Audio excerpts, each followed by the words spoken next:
Well, my friends, how are you doing? Welcome to PMP 2024 Live.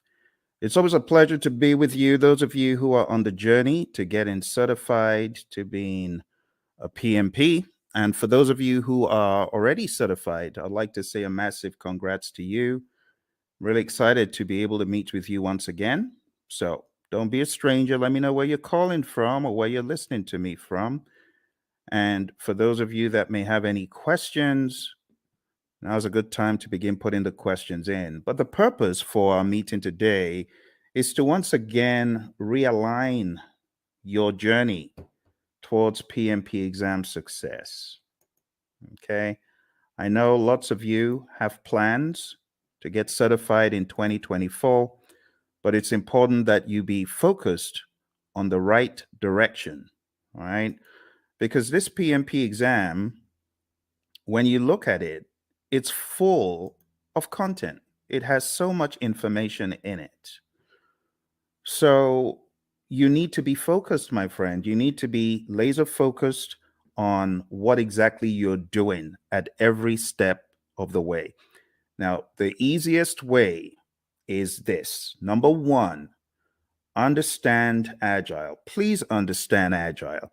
I know there are lots of courses out there. They're very heavy in the predictive piece, but they're not heavy enough in the Agile piece. And therefore, when people get on the exam, they don't understand the questions. Let me be perfectly clear about the questions, how the questions are posed.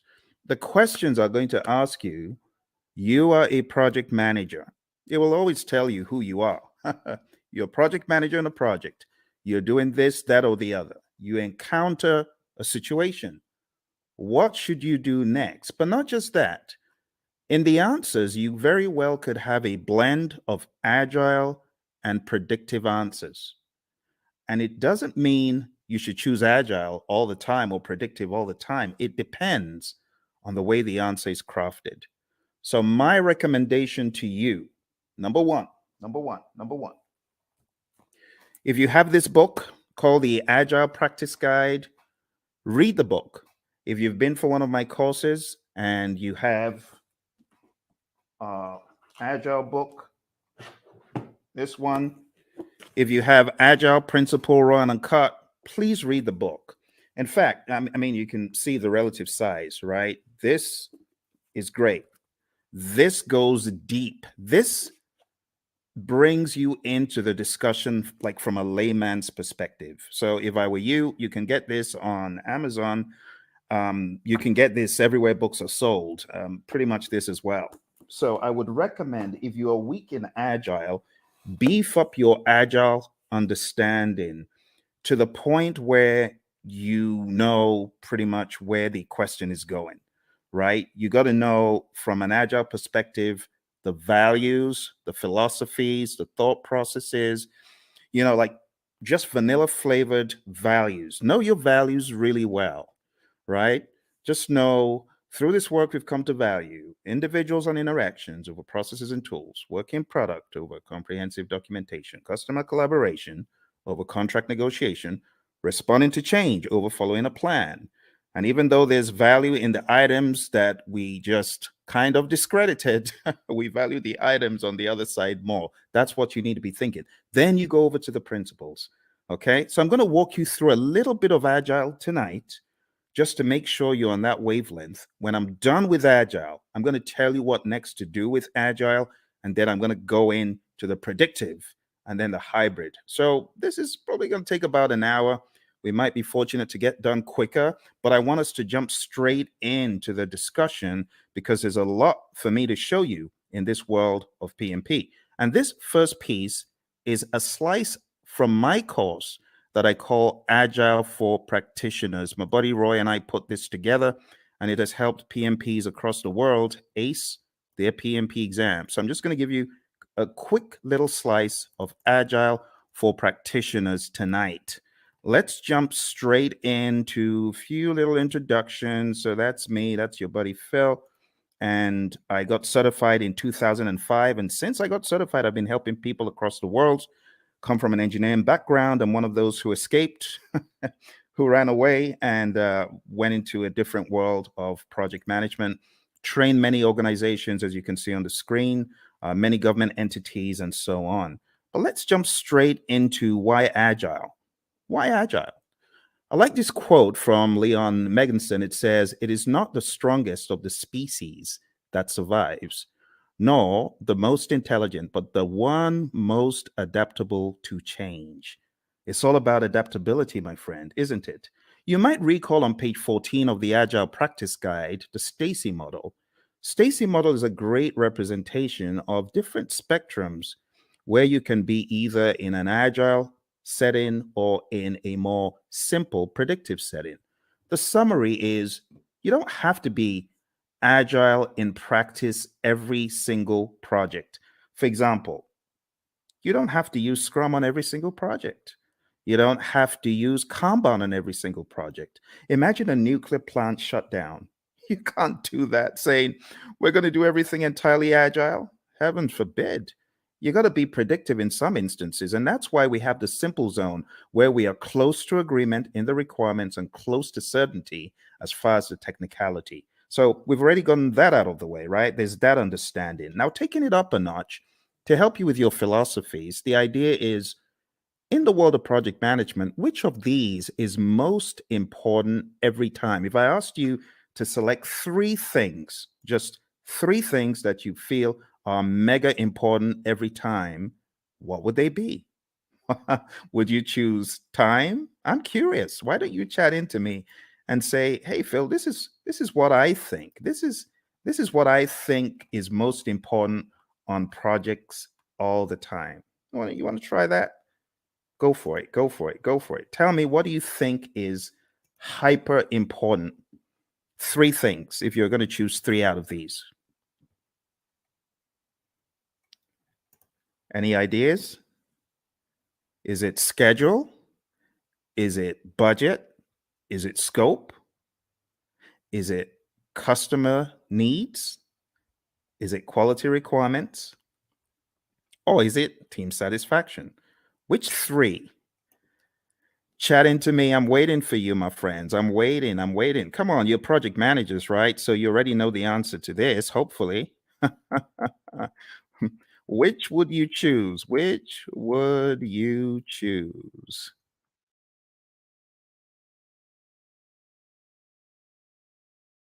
All right. Which would you choose?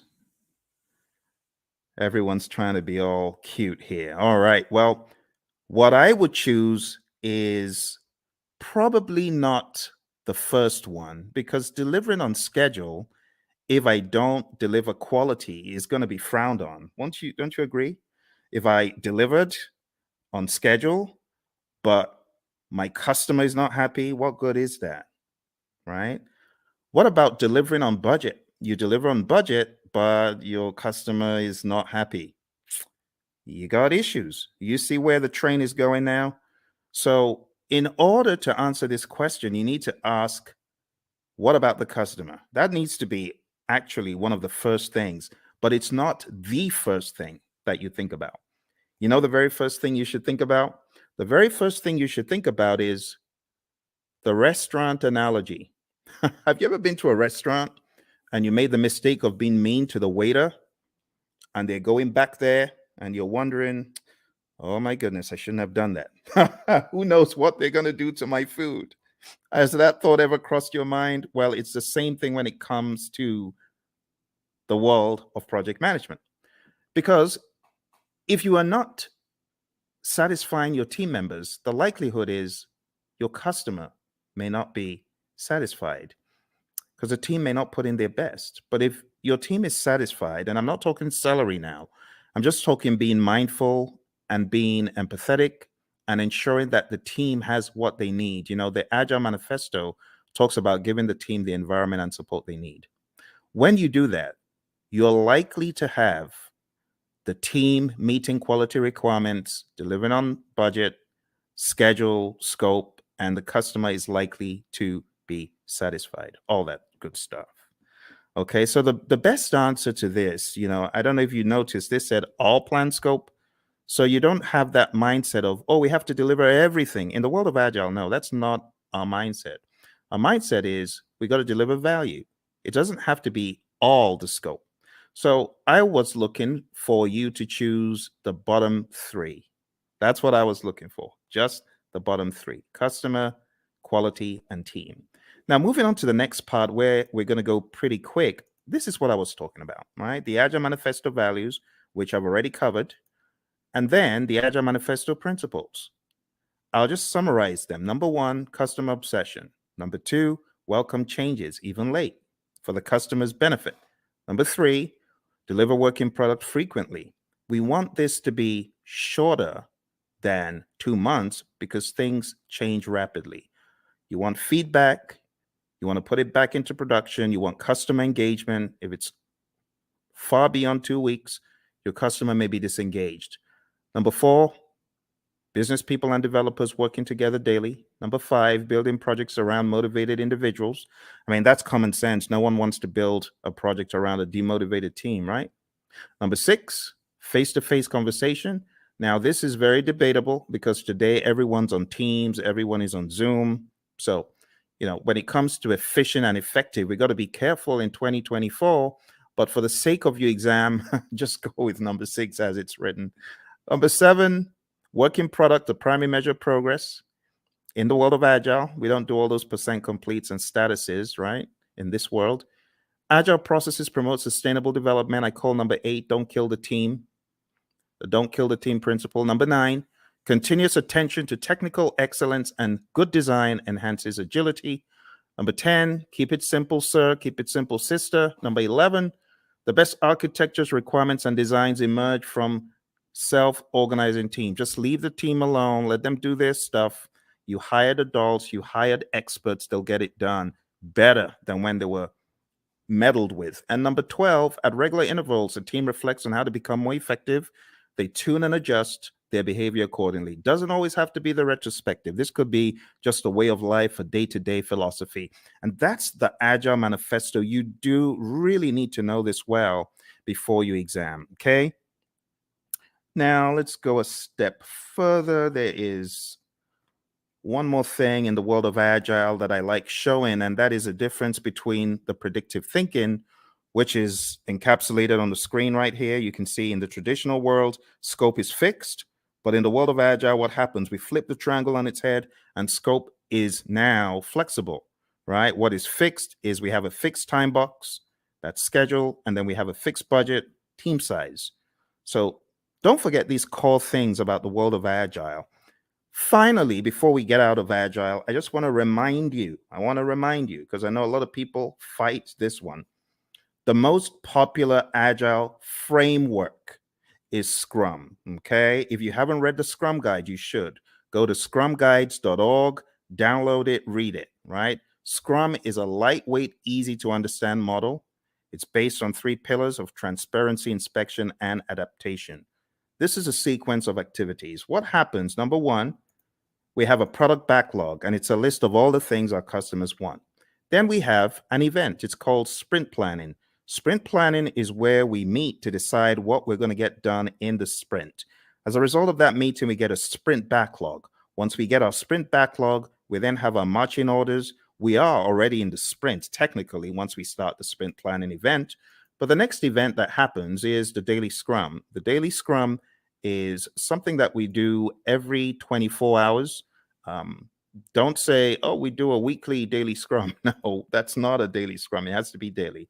So the daily scrum is where the team meets. They meet as a sync up meeting. It is not a status meeting. Please don't choose that on the exam when they give you the trick question that says the daily scrum is a what? Don't choose status meeting. It's not a status meeting. It's a planning meeting. It's a sync up meeting. There's a difference. So it's not status. Don't think status. We could either answer the 3 questions, and with a mature team, you don't need to pass the mic around. They know what to talk about, right? But some teams prefer to not answer the 3 questions. They prefer to walk the board or just do some other configuration, right? Some very mature teams, they may not even walk the board or answer the 3 questions. But for the sake of your exam, understand that the 3 questions is pretty staple, and then the walking the board. It's talked about in the Agile Practice Guide, okay? Then the sprint, how long is a sprint? 4 weeks or less in the world of Scrum. In the middle of the Scrum, a lot of teams these days, and I really want to call your attention to a very subtle fact regarding your exam. I'm going to have to go to that book again. And it's a good book, actually. It's not a bad book. It's the Agile Practice Guide. So let's go to the Agile Practice Guide, okay? So looking at the Agile Practice Guide, I want to point out to you that there are a number of things the PMI accentuates on page 50 forward. Okay, so you do need to read PMI's account, because in the Scrum Guide, you don't have any talk about the event called backlog refinement. In fact, in the Scrum Guide, it's looked at as everyday life for the product owner.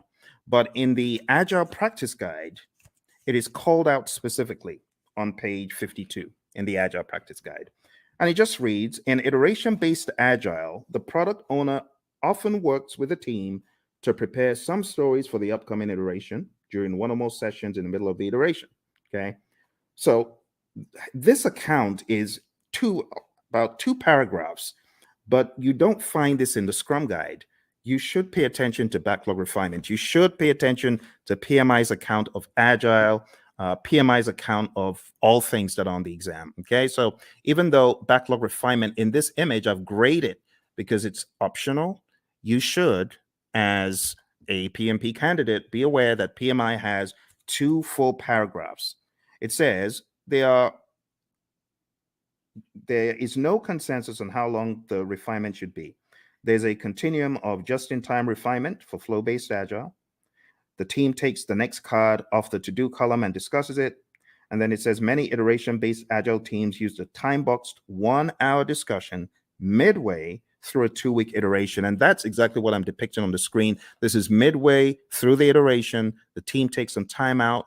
They do the backlog refinement. They go through the whole idea behind the INVEST acronym. Now, this is not a place for us to debate whether it is good or bad, because I have some of the Agile zealots who hate the INVEST acronym.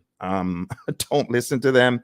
What do I mean by the INVEST acronym? Independent, negotiable, valuable or vertical, estimable, small enough to fit within a sprint, and testable. You want to make sure that your backlog items are indeed ready. Okay, like I said, various schools of thought are against the INVEST acronym. But when we talk about the refinement, when we talk about the definition of ready, it is important you understand and have some sort of guardrail framework to help you. So this helps achieve definition of ready. Okay. If the story fails to meet one of these criteria, the team may want to reword it or even consider a rewrite. So this is the INVEST acronym. When we say a story is ready, it means ready for us to work on. And in your backlog refinement sessions, you want to work on getting your stories to a definition of ready. Okay, it's just that simple. When you get certified, you can, join the debate about whether backlog refinement should be done with the INVEST acronym, whether definition of ready is good or bad. I'm not here for all that, right? But just know for your exam, it's in the Agile Practice Guide. All right, moving on. We have the sprint review event, and this is where the customer, could be the end user involved as well, the stakeholders. This is where there is a review of what was created, the increment, right? And just be aware that the sprint review event is not a gate before you can release value, right? You can release value all through the sprint. It doesn't have to be one time. And in fact, you could get to the end of a sprint and you may not have a featured enough item, so you may not actually release. That's why we call it a potentially shippable increment. Lastly, we have the sprint retrospective event. And in the sprint retrospective, you already know this, I'm sure. This is where the team reflects, they look at what they could have done differently, what went well, what didn't go so well. It could also be a great team bonding exercise, and it's generally closed off to the Scrum team. And when I say Scrum team, I'm talking about the product owner, the Scrum master, and the developers, okay? So feel free to put any questions in there if you've got any questions for me, because I know for some of you, we have already gone through an extensive 35-hour course. You already know a lot of this stuff, but you might have forgotten some of it. For your exam, you got to understand the roles really well. The product owner role, I highly advise you to dig into PMI's Agile Practice Guide and understand their perspective of what this role does. I also advise you to look into the Scrum Guide to get a better idea of the product owner's role. I call the product owner the Chief Value Officer. Also understand what the Scrum Master does. The Scrum Master is a coach, not just a coach for the immediate team, but also a coach for the entire organization. This is someone who should be a champion in my mind for Agile and someone who should be making change on a grander scale. When you get into the nitty-gritty of your exam, you do need to know the 5 events. So the sprint, understand that in the world of Scrum, it's 4 weeks or less. Understand what sprint planning is all about. As I said, one of the things you should do before coming into sprint planning is you should have done some backlog refinement. So all your time isn't going on breaking down those huge monster epics or just realizing what exactly the customer was asking for all along. This is where the product owner needs to wear the hat of Chief Value Officer, understand what should have come next. And when you get into sprint planning, it's generally going to go a lot smoother. The daily scrum, as far as this is concerned, the 15 minutes is pretty standard. It's non-negotiable for your exam. Just know that 15 minutes is a time box. When it comes to backlog refinement, like I said, we want our stories or our requests to be sprint ready. Again, in industry, there's the debate of, well, stories aren't needed in Scrum. They're not in the Scrum Guide. Yes, but for your exam, understand what stories are. I have to say these things because the landscape of Agile is changing very rapidly. When it comes to the sprint review, it's showcasing working product to the stakeholders. It's important that we don't relegate it to just a mere demo, but we see this as a working meeting. We can use this meeting to discuss metrics, what was not done and why. Delivery team demos the working product. The customers may even test it out. Physical products. We have a client of ours who had this physical autonomous vehicle, and customers could get to actually test out such things in a demo. All right. And then the retrospective, like I said, it should be a safe space. You want to understand what worked well, what didn't work well, and you could have some items that you take back to put into the product backlog for the next sprint so that you can improve on those items. But this is not mandatory. It used to be, but it's not mandatory anymore. Okay, a few quick memory joggers. A list of some of the long list of requirements, only those to be done in a sprint. Okay, I'm going to move very quickly. So these are just joggers for your memory, right? Since it says some, it is not talking about the all-encompassing product backlog. This is just talking about the sprint backlog. What about this one? The product backlog is prioritized and owned by whom? Okay, I've already given you the answer to this earlier on. So this is talking about the Chief Value Officer, aka product owner. All right, how about this one? The first event of a sprint is what? Okay, if you were listening in the beginning, you would have gotten that it's the sprint planning event. All right, let's go to the next one. The average length of a sprint used in most firms. If you use the world of Agile philosophies in your firm, you probably know the answer to this one.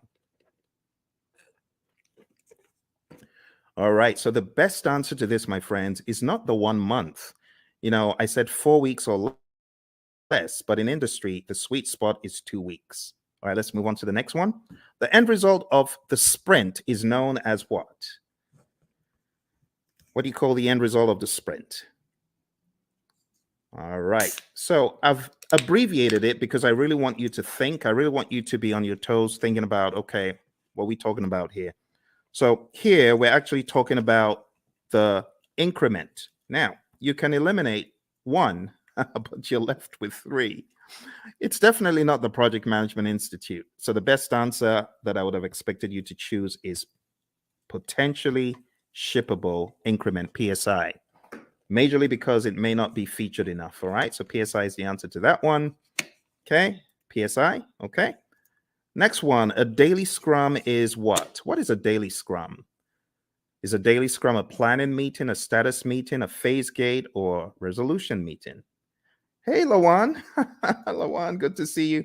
Lawan is one of our PMP gurus. She's already certified. And Lawan's got some other certificates, haven't you, Lawan? So very nice to see you. Nice surprise. What are you working on now that you're a PMP? Tell me what you're working on. I'd love to know. All right. So the daily scrum, Lawan said it's A, and she's correct. It's a planning meeting. We don't want to think of it as a status meeting. That will be an immediate 0. So don't do that. All right. Next one, priming the backlog and preparing it for the next sprint through discussions and reprioritization actions is what?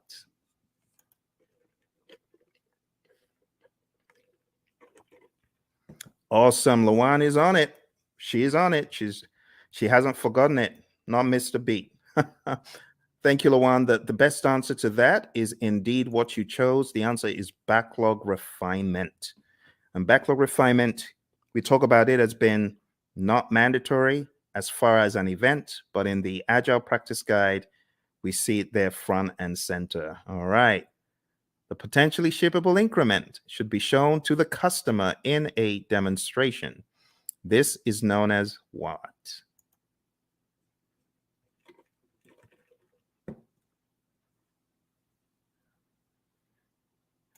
All right. So even though we call it a demonstration, it's not just that, but the best thing that we were looking for here is option C, sprint review. Now, again, just so you know, there's a lot of controversy in the world of Agile and Scrum when you call the sprint planning or sprint review or sprint retrospective a ceremony. You may get a wrist slap from some of the zealots. I don't care. Whatever. It is what it is. A lot of people call it ceremonies. A lot of people call them, other things, and that's it is what it is. Okay, Lawan. Lawan says she's working on her PSM. Awesome, Lawan. I know that you've already taken a lot of Ken Schwaber's PSM pre-test, so just keep doing that. And honestly, his site is probably the best place to be to just keep taking them over and over again, reading the Scrum Guide over and over again, and listen to our audio because we've got audio out there on our channel, as you know. But well done, and try your best to listen to the lessons learned that are out there. We got lessons learned from the PSM from our friend Darian and Cindy, who both got certified last year. So I would recommend listening to them. I am going to put a link in the chat right now so that you can go listen to that episode. You can go listen to that episode and get some wisdom from both of them. They both got certified less than a year ago for the PSM. All right, well, let's move on to the next one. The Scrum team should spend time in self-reflection and checking itself for optimization and improvements. This is known as what? Another very easy one. You're welcome, Lawan.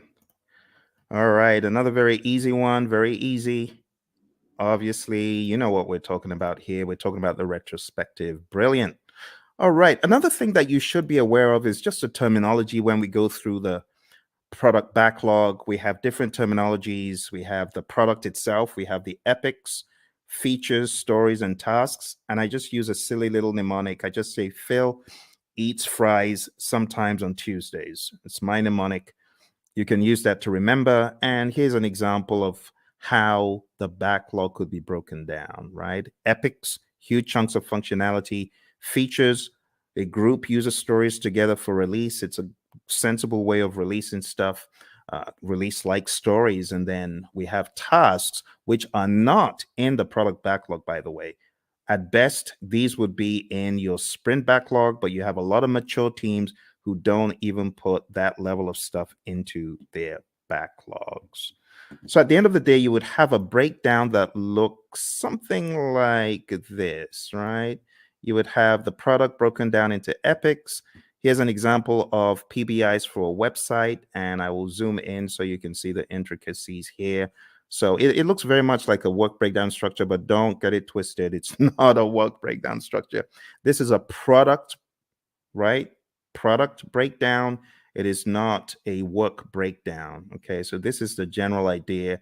epics, features, stories. You can see we have the core website functionality broken down into the UI, and then that broken down progressively into more levels of detail until we get to a task level. Okay, and then here you can see the UX, content and user experience, broken down into smaller pieces as well. Those would be at the feature level, and these story level, ultimately the task level. And we don't want to make this a religious thing you do in the world of Agile. It's not. It's just logic on how you break down your backlog, right? So your product backlog, you have big boulders, big chunks. Here's the general idea. When you're working on your product backlog, it's like an iceberg, right? You got this big old iceberg at the bottom. You got to break the iceberg into smaller pieces. And those smaller pieces, that's what floats up to the top. And that's what gets done. If the product owner, of course, is thinking properly, that's what should happen first. Okay. The next big difference that I want to point out is the difference between the definition of ready, which we talked about earlier. Go listen to it if you didn't. And then the definition of done. Definition of done is an agreed upon set of items that must be completed before an increment is considered complete. Do not mix this up with the acceptance criteria at the back of the card. The acceptance criteria, of course, could be one of the items that we are looking to be complete, looking to have met the requirements. But at the end of the day, the definition of done is not just one thing, it's a number of things. And it's on a case by case basis, depending on your industry and depending on your unique situation. But just remember that the definition of ready and the definition of done are different things. What drives Agile is a concept of value delivery. So you want to make sure you're delivering value to your client. Value should be the number one thing. Another thing that we joke about in our class is the concept of food, because we know people love food. But imagine if you went to a five-star restaurant and you wanted the dessert and someone said, no, you can't have the dessert. You got to eat the greens. Well, as an adult, you can appreciate that. But what if you were a kid? You wouldn't. In the same token, our customers, they have things that are near and dear to them, like dessert. And we say, give them the value they want first. Don't withhold the value from them. Because they won't be happy if you withhold the value from them. If you gave them the value, then they understand you get them, right? You totally get them. So how do you order the backlog? The different ways of ordering the backlog, but one of the philosophies is to understand the concept of doing the big, hairy, audacious things first, right? The high risk, but high value. So always think, what is high risk? What is there a high risk and a high value on in this project? If there's a probability that you won't get a high value item done, that could be bad. So what should you do? This is just basic project management common sense. Do the riskiest stuff first. And if you do the riskiest stuff first, there's a likelihood that you will at least get them done. If you don't do the risky stuff first and you do it last and then you don't get it done and the time box is over or the number of iterations you promised is over, that's no good. So we often say high risk, high value first, low risk, high value next, low risk, low value next. And then why do you even want to do those in the top left quadrant? Why do you want to do high risk, low value? It doesn't make sense. There's so much risk in it. Low value, it could actually tank the entire project. All right. So we're not saying this is the only way to think, but we're saying start off by looking for the high value stuff and then look for the riskiest of the high value stuff. There are other instances where you could prioritize based on other items such as urgency, cost of delay, weighted shortest job first. There's so many things you could think about. So when we think about ordering the backlog, the job of the product owner is a rather interesting one because the product owner has to think so many things: revenue, demand, importance to end users, frequency of use, the risk of not having it, and so on and so forth. So as a product owner, your thinking always needs to be what is most important. Now, the product owner sometimes falls into the fire alarm trap, which is pandering to people who are shouting the loudest. That is not the way to do it. You want to use more sensible criteria like NPV, ROI, Moscow, and Kano, which are really just categorization techniques when you think about it. Weighted shortest job first could be another one, and the risk adjusted backlog, the concept of the risk adjusted backlog. So there's so many pieces that you need to master for your PMP exam, but ultimately, you're going to understand that Agile is front and center, because I cannot tell you how many people have cried, my Agile was so huge on the exam.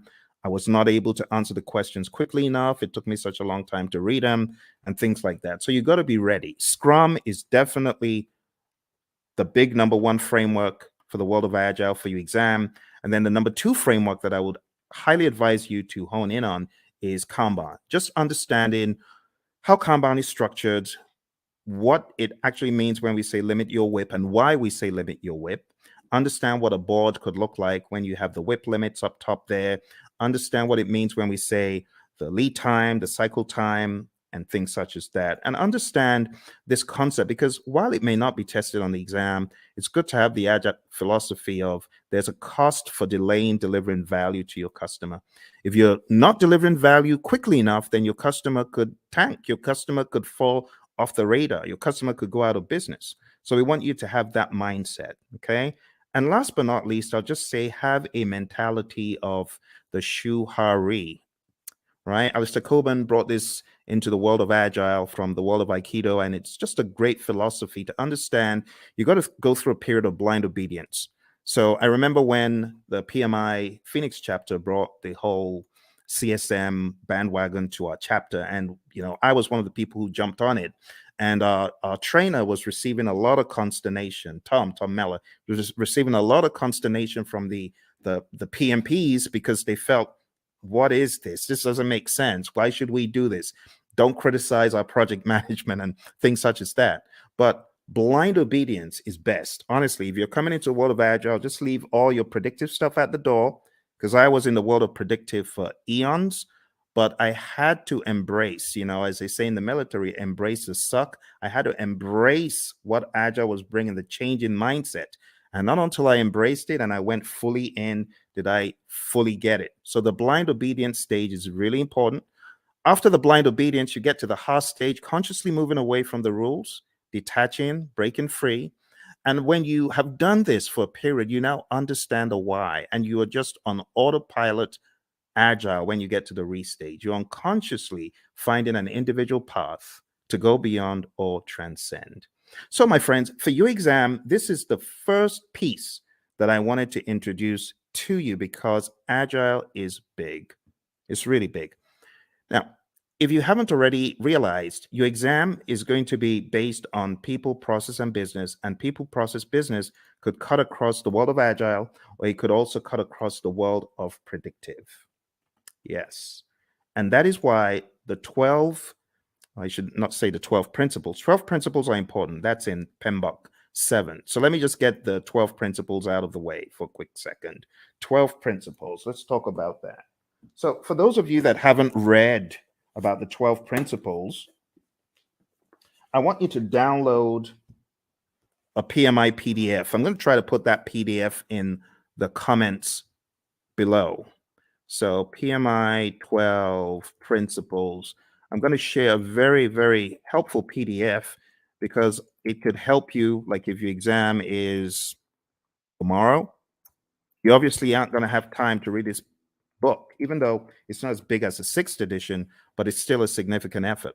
But maybe, just maybe you could go through the 12 principles in this PDF. So let me show you what is in this PDF. And this will be a very quick run through because the philosophies are quite important. Okay, so let me share this with you. The philosophies in the 12 principles. Let's go very quick. So you can see the 12 principles over here, right? You can see stewardship, team, stakeholders, value, and so on. Let's start from stewardship. Going all the way back to stewardship. So this just says you've got to be a diligent, respectful, and caring steward. All of those things there are extracted from the PMBOK 7th edition, and this is kind of like the most significant part of the book in my mind. So if you open up the PMBOK Guide 7th edition and you go to page 24, okay, I want to make it very clear, very clear. Okay, here, this is it. This is it. I know it looks transparent, but this is it. PMBOK 7th edition. So if you go to PMBOK Guide 7th edition and you go to page 24, it says, be a diligent, respectful, and caring steward. And that's what you see here, stewardship. Stewardship includes integrity, care, trustworthiness, and compliance. And the summary is this: act responsibly to carry out activities with integrity, care, and trustworthiness while maintaining compliance. And that's it. Let's go to the second one. Number 2, team. So if you follow me to the next one, page 28, it just says project teams are made of individuals who wield diverse skills. And the summary is create a collaborative project team environment. That's the summary. All right. Next, we go to stakeholders. And the principle about stakeholders is one of collaboration. It just says effectively engage with stakeholders. Number 4, value. I've already talked about value today, and this just espouses that same idea. Focus on value. If it's not valuable, don't do it. Continually evaluate and adjust project alignment to business objectives and intended benefits and value. Systems thinking. Always see the big picture. It says recognize, evaluate, and respond to system interactions. That's that one. Going over to leadership. Leadership is all about being bold, taking those leadership decisions, making them. It says demonstrate and adapt leadership behaviors to support individual and team needs. So here, I would say definitely know the Hersey-Blanchard model, the 5 stages of team development, things like McGregor's theory, Herzberg, Vroom, McClelland, all those, you should have an idea about those. But understand that leadership is all about influence. There's a difference between leadership and authority. You got to know that, okay?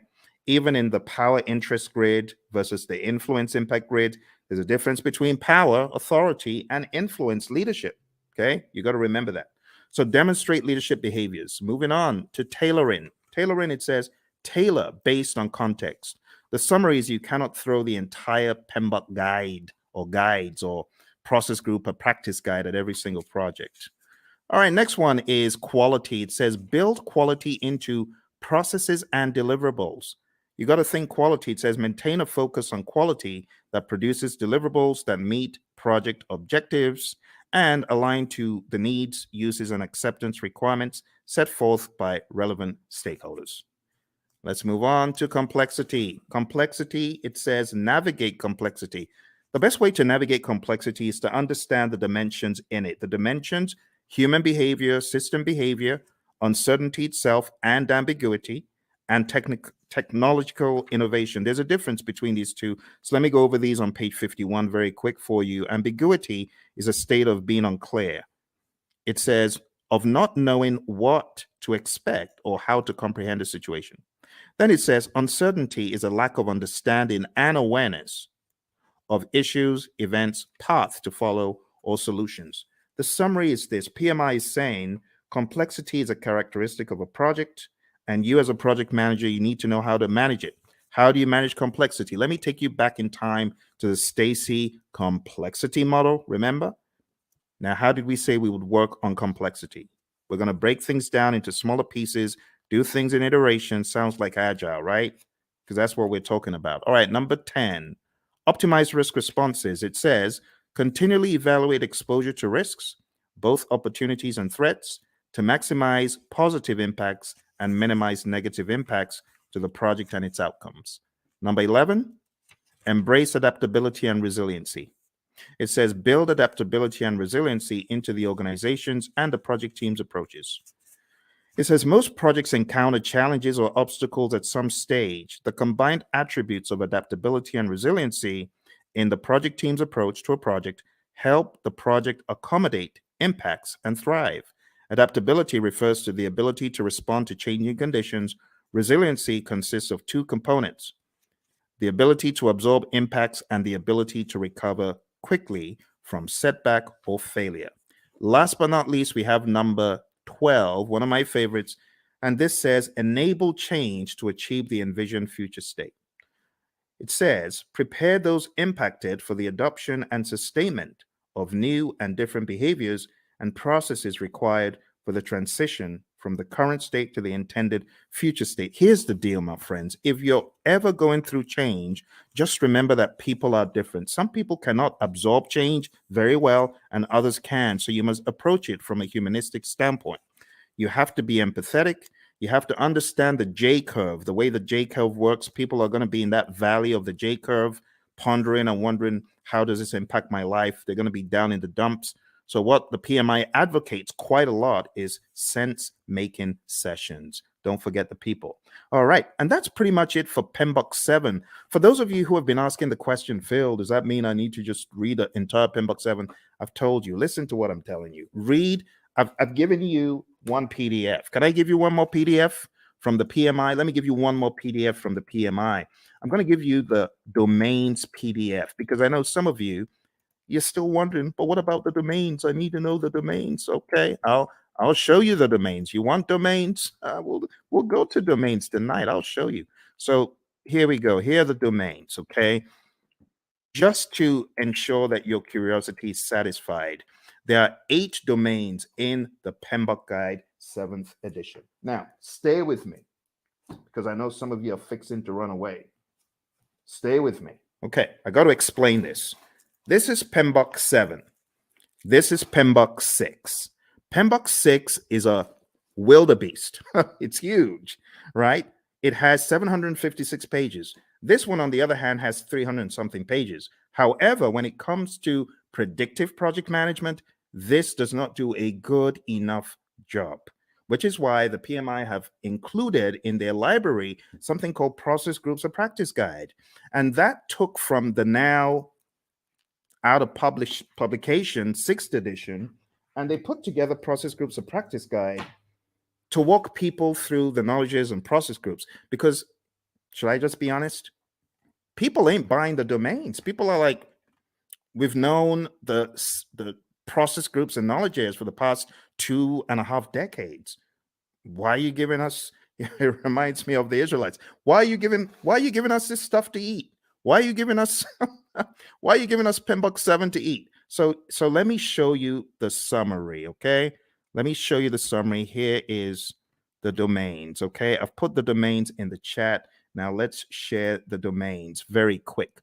Now, I'm going to read for you from the PMBOK Guide 7th edition, and hopefully you will not ask me this ever again because I feel it's not a very good use of our time, but I know some of you are curious. So let's go to page 7. And another thing about this book is it has 2 sets of pages. You have page 1 in the side where you have the principles, and then you have another page 1 where you have the domains. But let's talk about the domains. Listen carefully. It says, a project performance domain is a group of related activities. That's the difference. It did not say a group of processes. You get it? A group of related activities that are critical for the effective delivery of project outcomes. Project performance domains are interactive, interrelated, and interdependent areas of focus that work in unison to achieve desired project outcomes. There are 8 project performance domains. Number 1, stakeholders. Number 2, team. Number 3, development approach and lifecycle. Number 4, planning. Number 5, project work. Number 6, delivery. Number 7, measurement. And number 8, uncertainty. Let's go through them hyper quick. Stakeholders is all about your care for your stakeholders, understanding that you need to effectively interact with them. In other words, you need to manage their engagement. The team domain is all about caring for the team, team health, and team optimization. Development approach and life cycle is all about selecting the right development approach. Is it going to be agile? Is it going to be predictive? Is it going to be incremental? Is it going to be agile? And then going down into the smaller silos, is it going to be Scrum? Is it going to be Kanban? Is it going to be TDD? Is it going to be ATDD that we use here, right? And so on and so forth. Planning is all about planning the project. It's that simple. Project work, as it says here, addresses activities and functions associated with establishing project processes, managing physical resources, and fostering a learning environment. Watch this. Project work is associated with establishing the processes and performing the work. Boom, performing the work. That's the direct and manage project work process and everything connected to it. So just think executing. The next one is delivery. This just makes sense. You create a product, service, result, feature, function. It needs to be delivered. And that's what you're doing in the delivery performance domain. It addresses activities and functions associated with delivering the scope and quality. You see those two? Scope management, quality management. I told you you were not missing anything. That's what these domains are all about.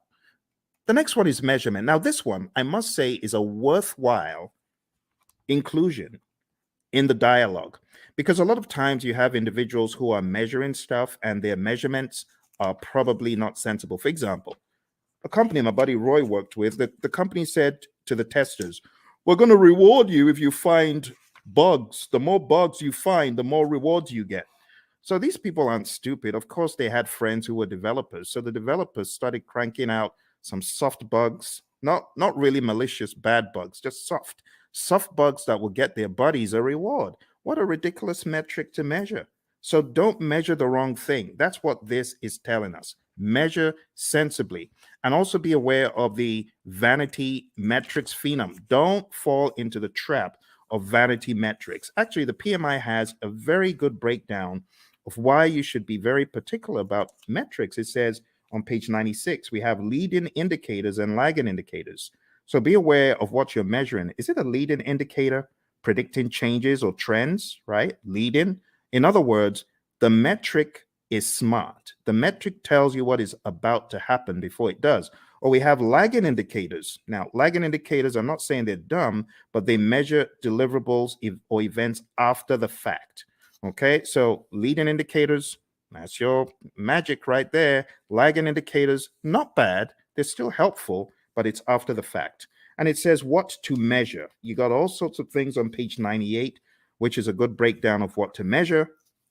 We go into the concept of baselines, business value, net promoter score, mood chart. I would highly advise at least understand some of the basic metrics in project management just in case they come up on your exam. So benefit cost ratio or cost benefit ratio, MPV, net promoter score, which is a measure of how happy your stakeholder is or willing to recommend your products or services to others, mood chart, and what else? That's pretty much it. There's some very good stuff here. So if there's one of the domains that I am excited about, I think it's this one. This is definitely value to the project management narrative. On page 112, we have my favorite, the vanity metric, a measure that shows data but does not provide useful information for making decisions. Has someone ever told you to gather data and measure stuff that is just worthless?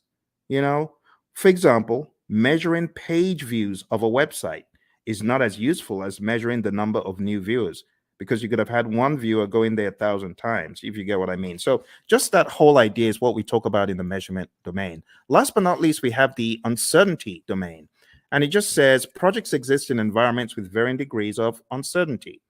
In that vein, the project manager needs to have a plan, a mousetrap for how to measure the usual suspects. There are 5 of them: uncertainty, a lack of understanding and awareness of issues; ambiguity, a state of being unclear; complexity, a characteristic of a program or project or its environment that is difficult to manage due to human behavior, system behavior, and ambiguity; volatility; and then risk. And honestly, that's it.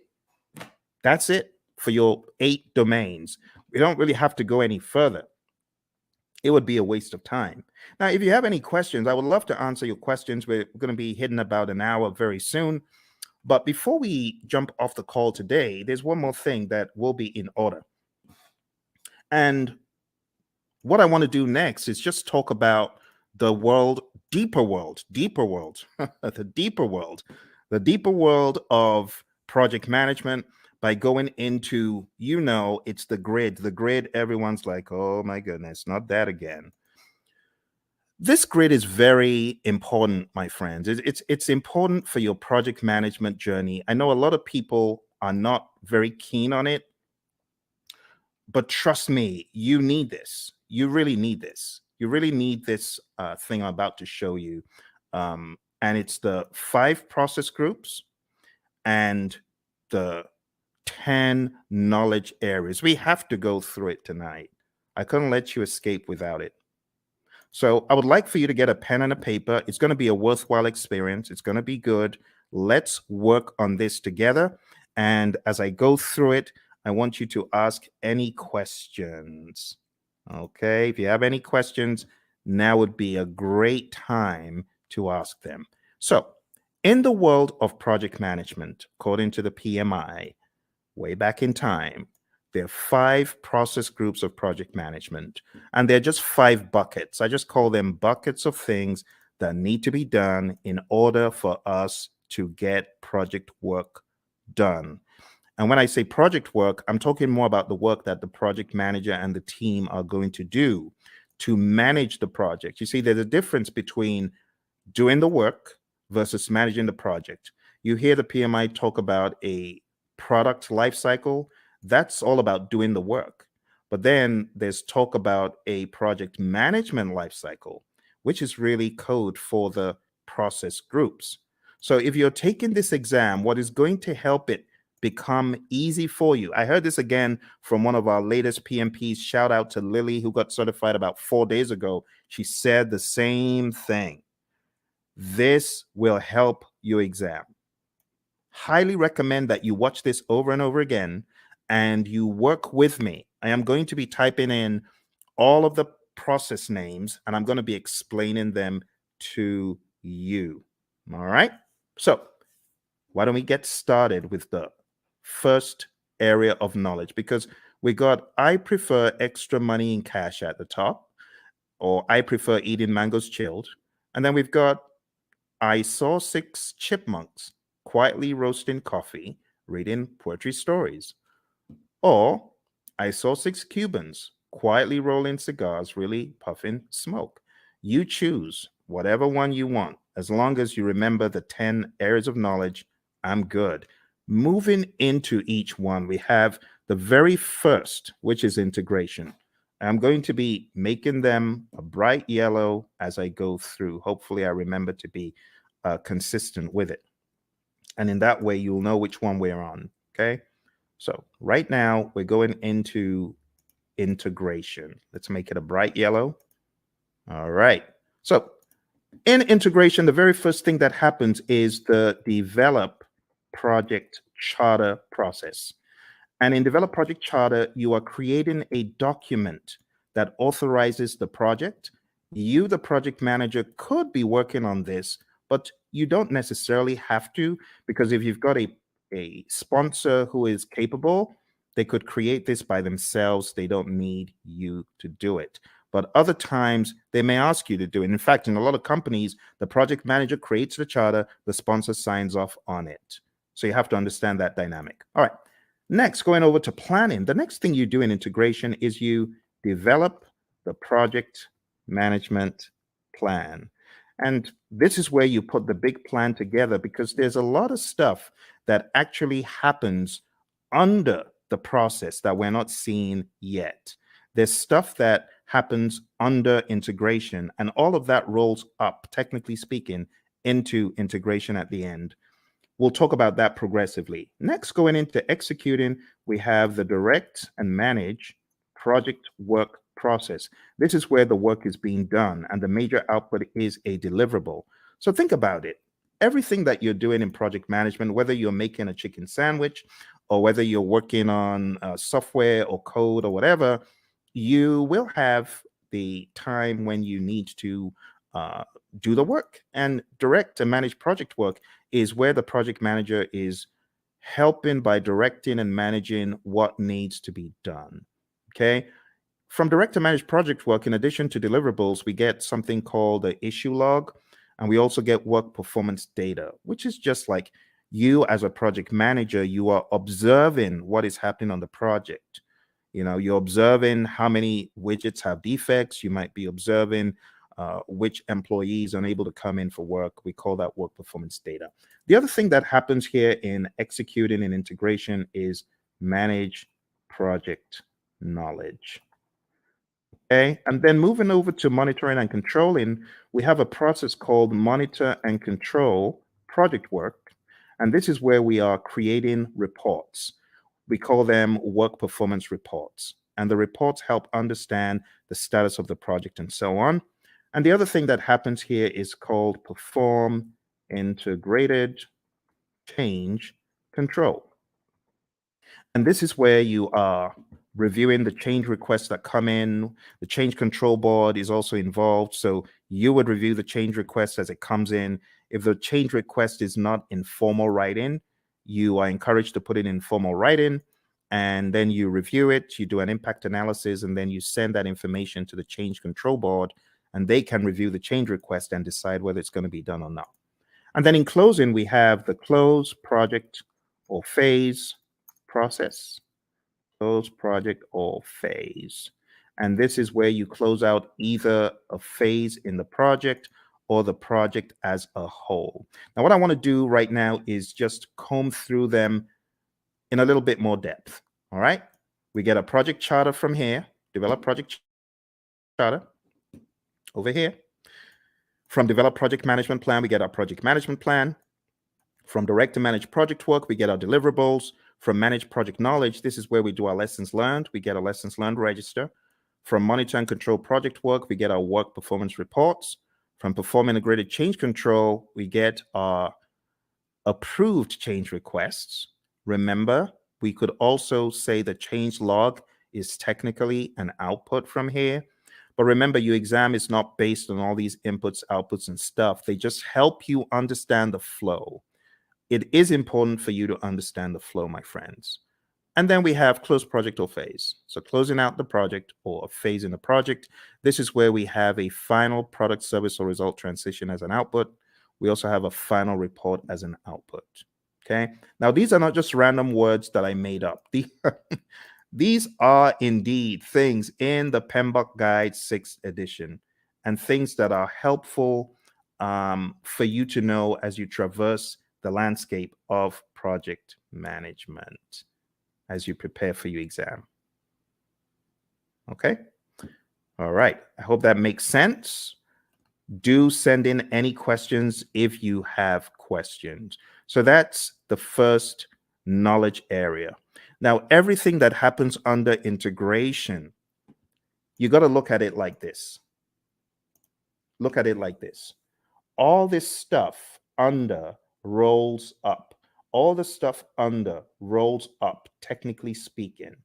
Now here, I know we only have one process here, but technically speaking, what you have in identifying the stakeholders, you want to make sure the stakeholders buy into the charter. All the stuff you have here in planning is going to add up to your project management plan. All the stuff you do in executing is pretty much governed, talking about governance from an integrative standpoint. Everything you do in monitoring and controlling is governed up here because all you're checking to see if you're going according to plan in all the knowledge areas is governed at a higher level in monitor and control project work. And close project or phase, it just has that. Okay. And that's the general high level idea. Now we're going to be going crazily quick. So I'm going to put the responsibility in your court to tell me to slow down or stop because I'm just going to go pedal to metal from here. Okay. All right. So draw along, follow along. It will be a good exercise. Going into planning, we have plan, scope, management as a process where we decide how to manage scope. Then we have collect requirements, where we are collecting all the requirements, functional requirements, business requirements, and so on. Then we have the define scope process, where we create the project scope statement, which has all the inclusions, exclusions, detailed deliverable description, and so on. Then we have create WBS, which is where we create the work breakdown structure. Then we jump across to the monitoring and controlling process group. And here we have two things. We have validate scope. This is where your customer checks the product, service, or result. And then we have control scope. And this is where you, as a great project manager, you're controlling the scope, making sure people aren't adding extras. Okay, good. Let's move into schedule management. In schedule management, the first thing that we have here is plan schedule management.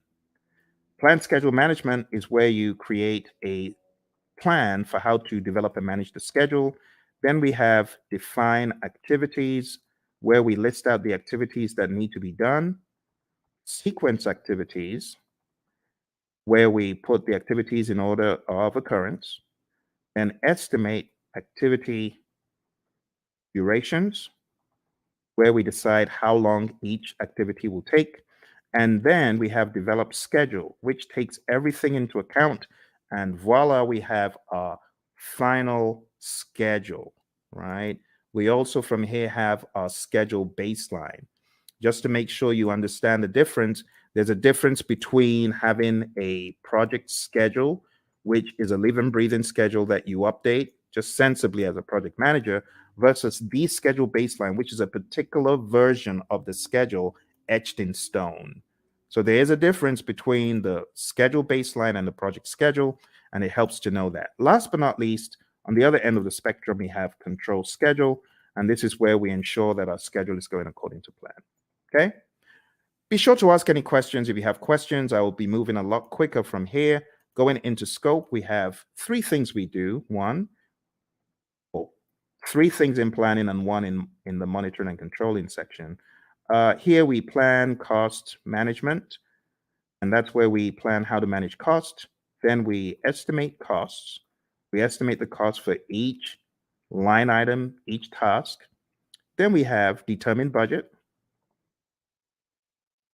And this is where we roll all the task costs to a final total amount. And then lastly, here we have control costs. And this is where earned value lives. Now, when I say where earned value lives, this is where we use the earned value metrics. The earned value metrics could help us see trends where we're likely to end up, or previous performance across schedule and cost and even scope. Just remember for your exam, you need to remember SPI, CPI, CV, and SV. You need to remember that they all start with EV. They all start with earned value, right? That's an easy way of remembering. If it's a variance, what do? You subtract. If it's an index, what do? You divide. So that's another quick tip. And then if it's schedule, then if it's schedule performance index, plan value is the other thing. If it's schedule variance, plan value is the other variable.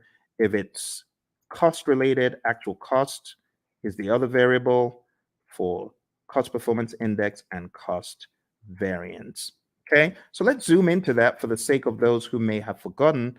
The big thing for your exam is really knowing what does SPI mean if it's 0.4, or what does CPI mean if it's 0.4. Anything less than 1 is bad for the indices, right? Greater than 1 means you're doing better than projected. Anything less than 1 is bad. Equal to 0 means you're equal to 1, I beg your pardon, for the indices means you're right on target. For the variances, if it's 0, it means you're on target. So if you have a 0 variance, that's good. If you have a negative variance, that's bad. If it's greater than 0, like if you have even a $5 cost variance or schedule variance, that means you are actually better than planned. Okay, so those could help you in your recall for the exam. I'm going to put them over here. I'm going to make them a little bit smaller because they're not really a process. It's just something to remember. All right, let's go over to quality. So in quality, we have plan, quality management,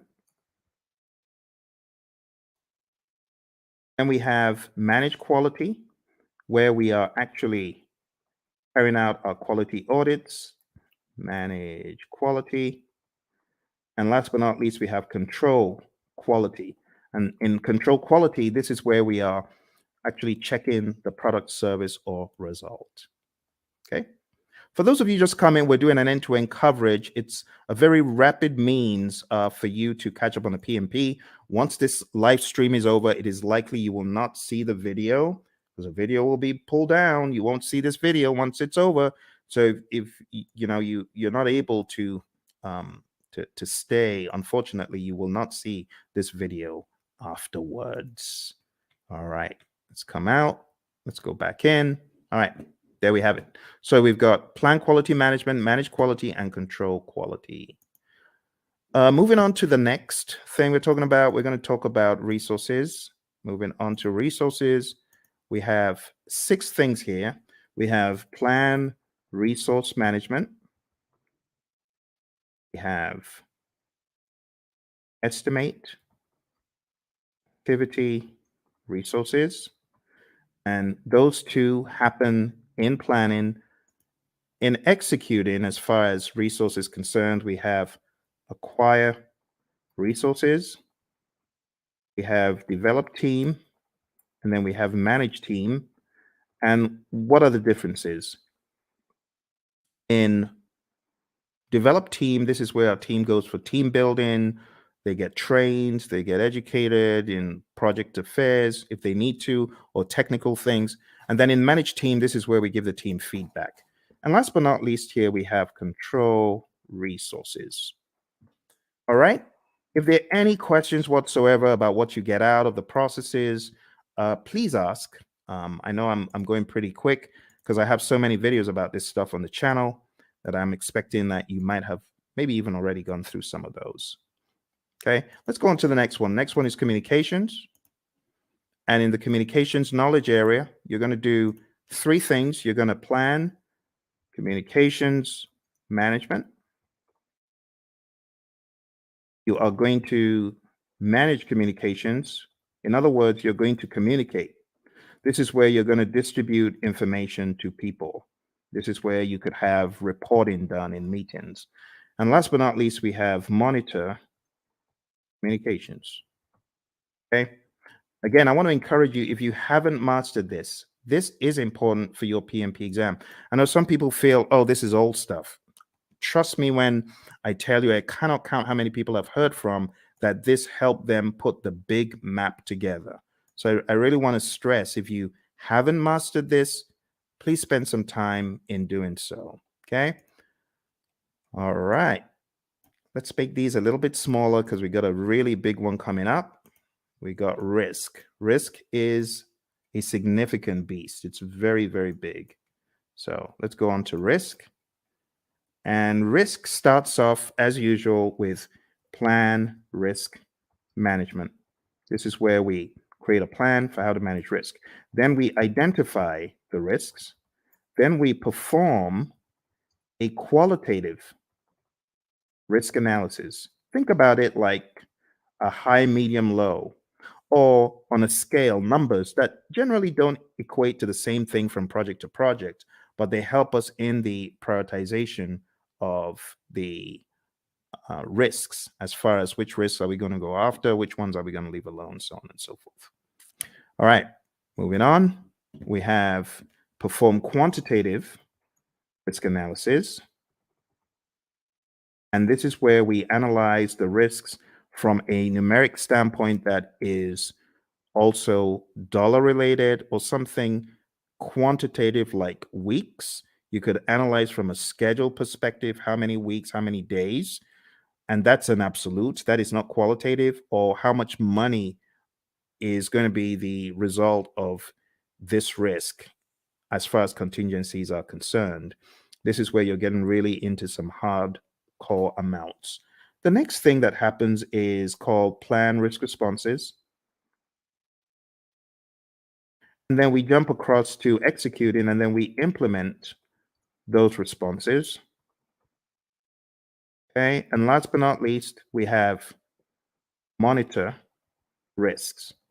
Now, when it comes to plan risk responses, again, I'll take some time out to talk about the A team, not Mr. T and the A team, but avoid, transfer,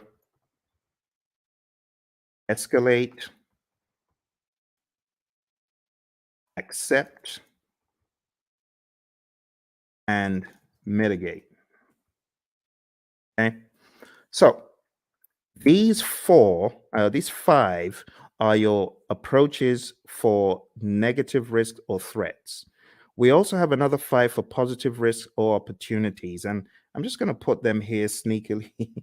I know it shouldn't be there, but I'm going to put them there because I want to share them with you. I call it EASEE, easy, right? Easy. It just stands for exploit, accept, share, escalate, and enhance. You got to know these really well. Look on the channel because I have videos. Avoid. Let me just blow this up a little bit so that you can see it a little clearer. Okay, let's blow that up. Okay, so avoid, and feel free to take screenshots. That's fine if you want to take screenshots, right? So avoid is avoiding the risk altogether, 100%. The risk doesn't happen or it doesn't impact at all. Transfer is transferring to a third party. Escalating is elevating the risk to either your boss because it's beyond your power or your authority, or you could escalate because it's affecting other parts of the organization. Accept is doing nothing. We have passive and active accept, and mitigate is reducing the probability or impact. On the side of the easy, which really should be here, but I'm just making this quick. The easy is for the positive risk. So you could exploit a risk that's 100%. That positive risk is going to happen, right? That's what we mean by exploit. 100% will happen. Accept is doing nothing. We have passive and active accept again. Sharing, again, same strategy as I said for transfer. You involve a third party. It could be a special purpose company. It could be a sister organization that you share the positive risk with. Escalate, again, escalating it to a higher power because it's beyond your project or because it's beyond your power. And then enhance is really just increasing the probability or the impact of the positive risk. All right, so that's risk, my friends. We are going pretty quick here, and we are going to be done before you know it. Let me go back and share the last pieces of information because we have just 2 more knowledge areas. Aren't you amazed at how quick that has gone? You know, in some courses, the entire 1 week is spent on that. They spent 5 days taking you through what I'm showing you in minutes. That's why you need to come to my course. Come to my course. I'll do a lot of time optimization for you. You want to join my course, go to hpmexam.com or go to tinyurl.com/elite PMP, or tinyurl.com/elite CAPM. I'm going to put those links in the chat because I know some of you are like, how do I join your program, Phil? Well, you just need to go to Elite PMP. You can start studying with me tonight, like right away. You can start studying with me right now, because if you sign up there, you'll be able to join immediately. It's on Udemy, and costs 24 hours a day. You just decide when you want to join. And if you're getting ready for the CAPM exam and you're wondering how to get certified, you can join me on the Elite CAPM program as well. I'm going to put that in the link. Do that. Put that in the chat. So go to Elite CAPM if you're keen on study with me for the CAPM exam, and then if you want to be on my full-blown training for project managers, not only to get them PMP certified, but also to elevate them to the next level after PMP. In other words, showing you how to succeed. You can just jump into my program, which is called hpmexam.com PMP exam immersion. Let me put that in the chat as well for those of you who are curious, because I know some of you are feeling the training right now. You're like, my goodness, I just spent $2,000. I spent 10 times more. I got 10 times less in a different program. If that's you, I want you to smash that like button. Tell me if that's you. I want you to hit like. I want you to subscribe to the channel, and I actually need you to share it with your friends. Okay, that's what I need you to do. So if you want to study with me, do that. And if you're like, Phil, I ain't got a dime. I'm just trying to get by. Hey, that used to be me. That used to be me back in 05. I didn't have a dime. And that's why I've got you covered. I've got a free 30-hour program right here on YouTube. For those of you who are on YouTube, those of you who are on the other platforms, thank you for joining me from the other platforms. I see you. I see all of you across the platforms. So if that's you and you're like, Phil, I ain't got a dime, I got you covered. I'm going to put a link in the chat, and this is to my 30-hour free program, totally free. All you need to do is go on to pmp.pmradio.org, and I've got over 30 hours of free video. Free, totally free. No catch. The only thing I ask, though, if you really want to support the channel, because I know some of you you gained so much from the channel. Just go get the book, PMP Exam Immersion, right? The PMP Exam Immersion book, I'm going to show you tonight how to put everything together in context. And if you wanted to get this book, like download the book right away, you can. This book has the deep secrets to your PMP success because it puts everything together. It puts agile, predictive, hybrid, it weaves it all together. It's called PMP Exam Immersion, the book. So I know I have the course, but this is the book. And if you get the book on the link that I just shared, you'll actually be able to download a workbook.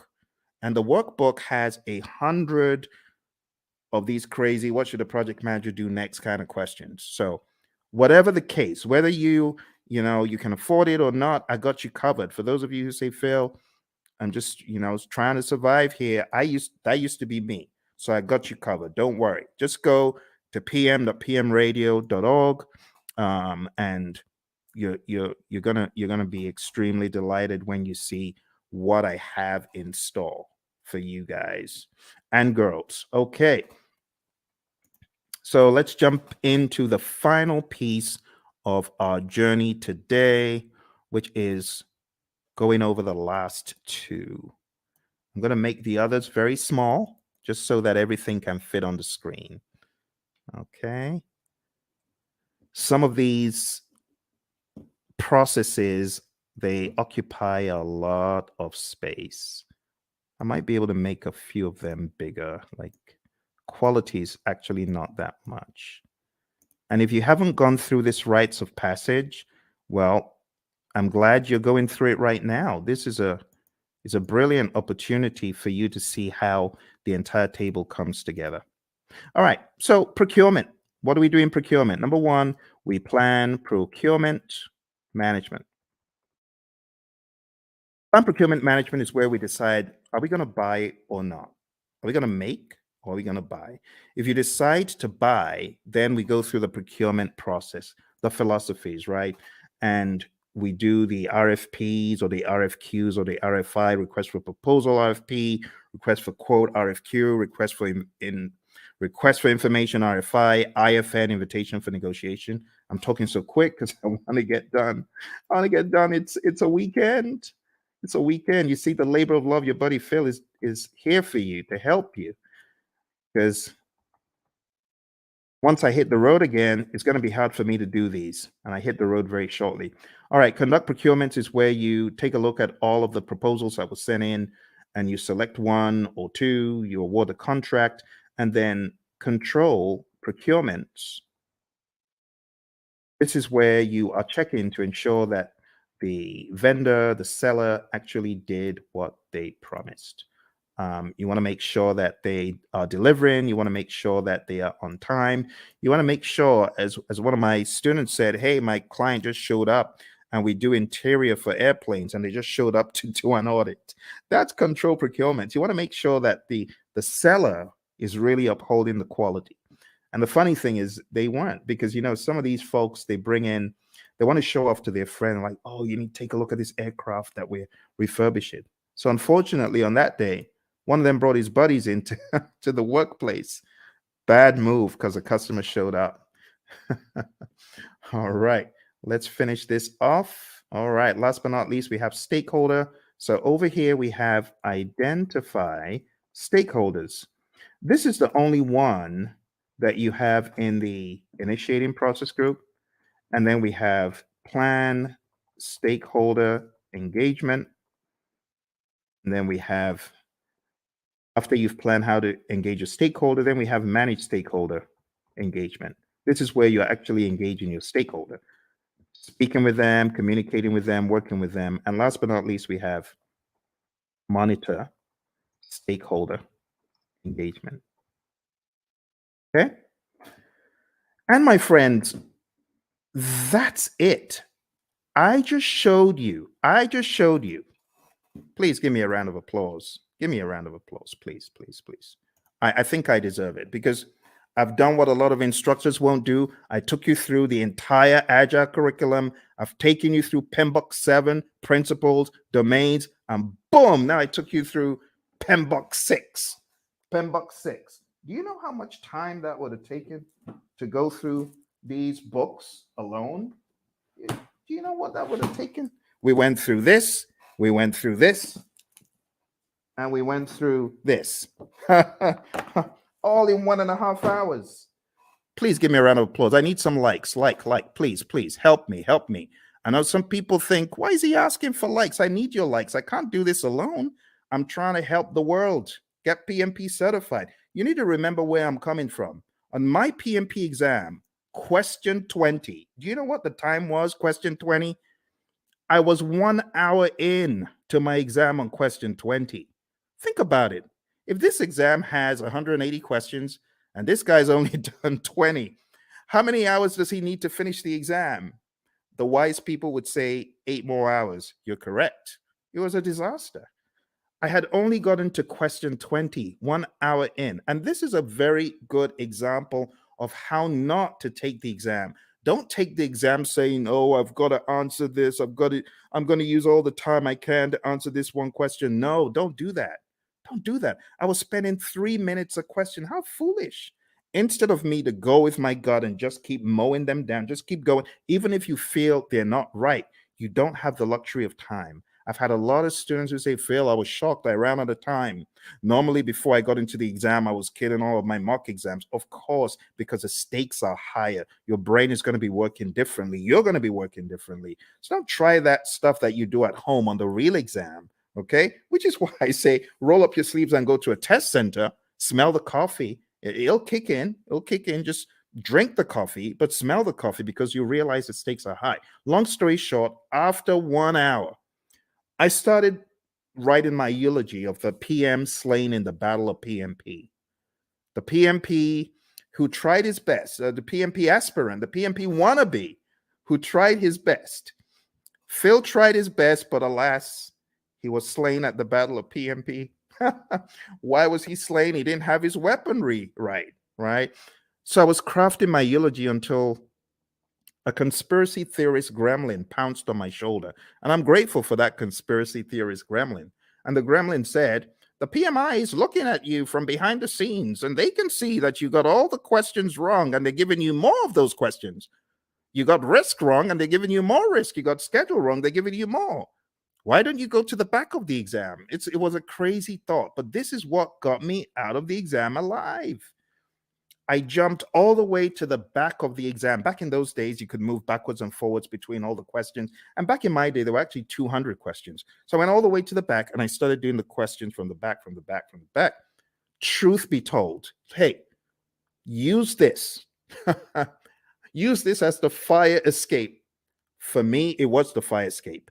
I started backwards and I realized the questions were easier from 200, 190, 180, 170, 160, 150, 140, and just kept doing the exam backwards. And it was easy. Then I got to a pocket of difficult questions. It's like these question writers are like fiends from the pit. They know where to grab you and they just, boom, dollop a boatload of hard questions. And it's like quicksand. Don't be moved by that. You can jump over the quicksand, or you could just do C, D, E, C, C, C, whatever the options are, but don't get stuck in the quicksand. I didn't get stuck in the quicksand. Kept mowing them down. I think I had a pocket of difficult ones in 120, kept going back around 70 something, difficult ones around 50. I didn't care. I was just mowing them down, doing my best. And then I got back to question 20. And guess what the time was? 3:55. Pretty much I had 5 minutes left. And the question is, am I going to start changing stuff or am I just going to end the exam? Took a deep breath. Boom, end the exam. And then the screen goes blank. You've been selected for a survey. We would like to find out, did you enjoy your exam experience? Was it clean? Did you like the staff members? Oh my goodness. Now I have to go all the way through this ridiculous survey saying, I liked it, I didn't like it. But remember, the conspiracy theorist gremlin is saying, fail, you got to say you like it, because if you said you don't, you're going to fail. So what did I do? Yes, I liked it. It was good. It was clean, even though it was dingy and dim lit. Everything was good. It was good. It was good. It was good. Then press the end button and the screen goes blank for like an eternity. Congrats. You've passed the exam. Talk about being chased by, you watch those TikTok videos of crazy bear out of somewhere in Colorado, those bears. That was me. I felt like I had run from the crazy beast. And that's why I do what I do. Because when I came out of the exam, I promise that if I come out of the exam alive, as I'm writing this crazy exam called the PMP exam, I'm promising if I come out of this thing in one piece, two promises. Number one, I promise I'll never curse the PMI. I won't curse them as I always have been. And number two, I promise I'll tell everyone anything in the world that moves. I'll tell them this exam crazy. Crazy exam, crazy exam. That's why I say take no prisoners. Do everything you can before you find yourself in front of that computer monitor. Do everything you can. All right. Final thing we're going to talk about today, my friends. I'm going to show you the PMI's secret sauce for the PMP exam. They have a secret sauce for the exam, and that secret sauce is encapsulated in a document. And the document is simply called PMP Exam Content Outline. I'm going to put that in the link so that you can download it and read it. I'm showing you where all the treasure is buried tonight, my friends. You know, like I said, I'm hitting the road again. I don't know when next I'm going to be able to do this. It's going to be a while. Here we go. Here we go. That is the PMP exam content outline. And I'm going to go over the outline with you, but I'm not going to do it the usual way. I'm going to do it differently. I am going to do it very quickly by going through my special roadmap. It's a roadmap I created for the PMP.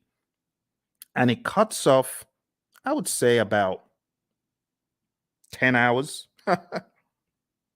It cuts off 10 hours from the curriculum because it's very rapid and effective. Are you ready? Let's jump into it. Let's jump into it. Here we go. Here we go. For those of you that have been on since we started, thank you very much. I hope you're finding value from it. Your exam is going to have people. 42% of the exam is people, 50% is process, 8% is business. And then you can slice that across 50% agile and hybrid, 50% predictive. Okay? So what am I trying to say? I'm trying to tell you agile is a beast, a big old beast as big as predictive. Here's the breakdown one more time. See that? So pay close attention to the process domain, but don't forget, you could slice these into 21, 21 for people, 21 agile and hybrid, 21 predictive. For process, 25 agile and hybrid, 25 predictive. For business, 4% agile and hybrid, 4% predictive. That's the general idea. Okay. Let's go into the people domain very quickly, and I'll just try to wrap it all up. Okay. Number one, I have changed the order from what is in the outline that I sent you. In the outline, it starts off with manage conflict, and then it goes into lead a team and so on. But I'm changing it because I want you to get the flow. The flow doesn't make sense in the outline.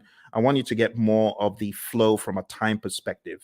So number one, what I want you to think about first is building a team. You build a team, and then you begin to define the team ground rules, do's and don'ts, and acceptable behavior. And then you begin to lead a team. You know, my mentor, John Maxwell, he says a true measure of leadership is influence, nothing more, nothing less. You're going to lead the team to success. You're going to help the team understand what to do on the project. Leadership is all about example as well. The Hersey-Blanchard model is also a very good one to talk about here. If you haven't heard about the Hersey-Blanchard model, this is it. The thesis of the Hersey-Blanchard model is you need to be a situational leader. You can either be in a directing mode, depending on the individual.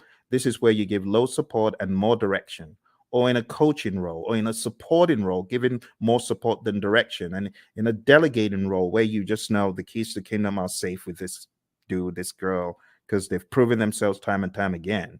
But you don't always stay in one quadrant. You move around depending on the individual and the circumstance. With someone, you could have a delegating approach, but if you change the environment, you may need to have a more directing approach with that same individual. And that's the general idea. The other thing that you really need to know for your exam is the 5 stages of team development: the forming, storming, norming, performing, and adjourning. This will help you on the questions. There's also subtle lingo used. So when it comes to forming, the team members are independent. When it comes to performing, the team members are interdependent. So you got to understand PMI's lingo when it comes to these. I would say it's worth checking how they discuss the 5 stages of team development, or Tuckman's ladder, Bruce Tuckman's ladder. Also, as part of your journey, know the 10 tenets of servant leadership: listening, empathy, healing, awareness, persuasion, conceptualization, foresight, stewardship, commitment to growth of people, and building community. You already know the PMI isn't going to do this in parrot fashion, but you do need to be very comfortable with the narrative. Also, for the people domain, you need to understand the Thomas Kilmann conflict mode instrument. There's no image of this in the PMBOK guides, any publications from PMI, but you need to realize that you could be somewhere in the middle as far as your approach to conflict, or you could be very forceful to get your way, or you could be in a collaborate or problem solve mode, which means you're assertive about your needs and the other person's needs. You could be in the avoid or withdraw mode, or you could be in the accommodate or smooth mode. The accommodate or smooth means you're more focused on the person's needs than yours. Avoid or withdraw means you don't care about yours or the other person's needs. You just want to escape. And that's okay. But avoid or withdraw is not the end. You could be back. You could be back with some additional backup. It depends. Okay. So there they are again. The Thomas Kilmann conflict mode instrument, PMBOK 6, page 349. If you're in PMBOK 7, it's talked about differently. It's kind of wonky because it kind of went off something else instead of sticking to the Thomas Kilmann conflict mode instrument itself. This is what I would recommend, though, for your exam prep. Okay. So going back, we've talked about 6, 12, and 2. The other things you need to know for your exam: definitely understand how you as a leader should build shared understanding. Then we go to task 5, ensuring team members and stakeholders are adequately trained, which is a no-brainer. Number 13, mentoring relevant stakeholders. Whether you're the scrum master or the project manager, you should mentor. Empower team members and stakeholders. Manage conflict. This is where the whole conflict dialogue now comes in. Number 11, engage and support virtual teams. Understand the concept of the fishbowl window. Number 9, collaborating with stakeholders. Number 7, addressing and removing impediments, obstacles, and blockers. Number 3, supporting team performance through the application of emotional intelligence. Number 14, I beg your pardon, promoting team performance through the application of EI. And number 8, negotiating project agreements. Now, 3 and 14 are very close. Supporting team performance and promoting team performance, they're very similar. Supporting the team means you're there for them, you big them up in a meeting, you don't throw them under the bus. Promoting team performance through the application of EI is different. This means you are emotionally intelligent. Emotional intelligence means you're able to control your emotions, bridle your emotions, and you're also able to influence the emotions of others. And that's the people domain very succinctly. Okay. As easy as ABC. But don't forget, in the document I sent you, every one of these is broken down into smaller enablers. I would recommend going through the PDF that I put in the chat. That will help get you to excellence in this. Okay? Let's move on to the process domain. Before we get to the process domain, I really want to accentuate a couple of tools. Okay? The stakeholder power interest grid is big. Make sure you understand that before your exam. You could have the power interest grid, the influence impact grid, and other allotropes of it. And understand the planned stakeholder engagement process. This is where we have our stakeholder engagement assessment matrix. I call it the SEAM. This is where you have your current state of the stakeholder, and that is your desired state. They're currently unaware. You want them to be supportive. The question for your team then becomes, how do I get Bob from an unaware stakeholder to supportive? What are the actions that we need, right? And those are the actions that you got to discuss. So this is a great conversation piece for the real world as well, okay? In the task of collaborating with stakeholders, in which process do you build trust and gain support from stakeholders? What do you think? A, B, C, or D? All right. I'll go quick. So the answer to this, my friends, is where you are communicating with the stakeholders and working with them. And therefore, the best answer is manage stakeholder engagement.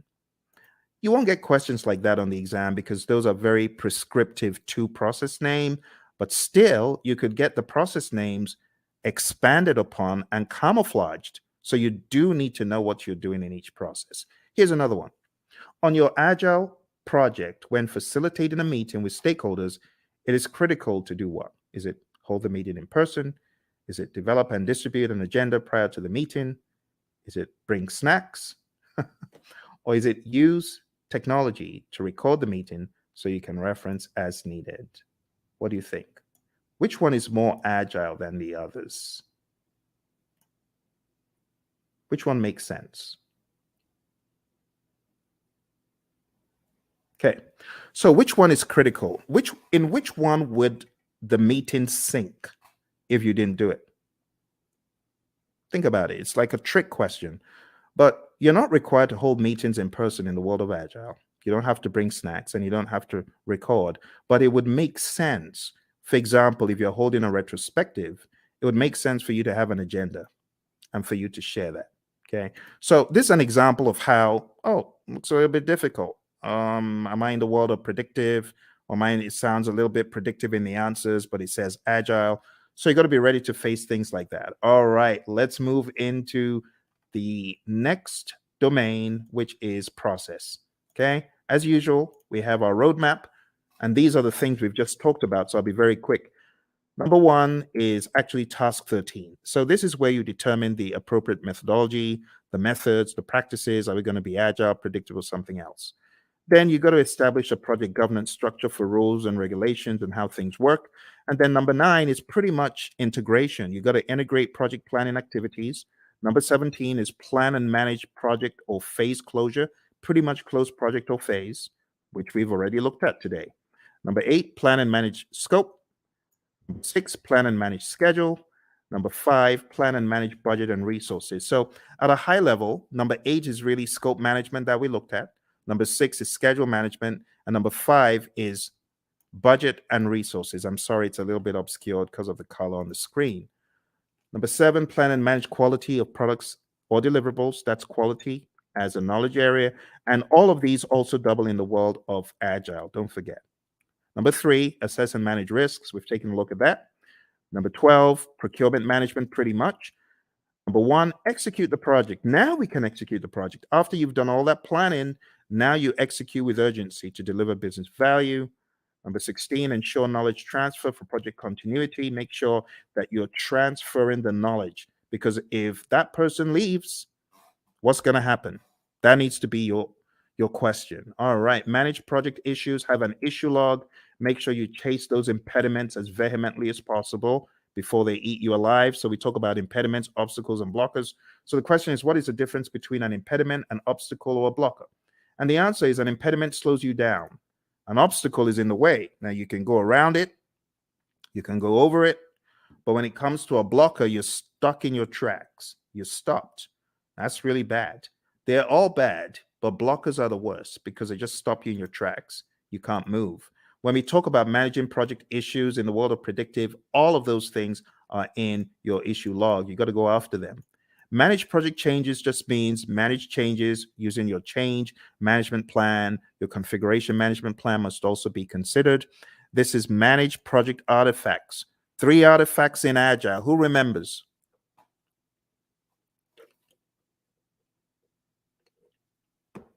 I'm getting some crickets. 3 artifacts we talked about. Does anyone remember?